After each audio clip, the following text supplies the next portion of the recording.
What's going on, guys? Welcome to another video. Today we're going to be talking about strings in Python.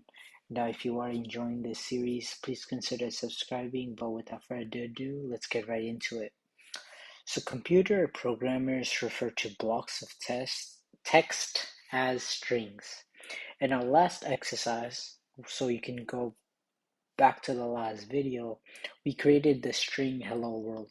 In Python, a string is either surrounded by double quotes or single quotes.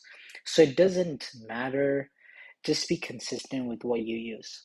So basically, to bring it down to like human level language, strings are basically just words. Literally, string is a word. That's it.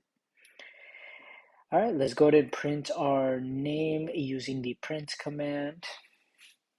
So print, and I'll print out Bob again. There you go, Bob is being printed. And then if your print statement uses double quotes, change them to single quotes. If it uses the single quotes, change them to double quotes. Try running your code again after switching the code. Is anything different? Let's go ahead and see. I'm not too sure. Bob. Everything seems to be the same.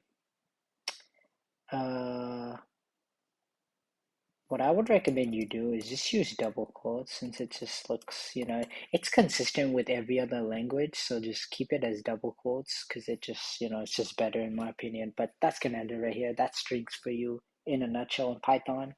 And thank you so much for watching, and I'll see you guys in the next one.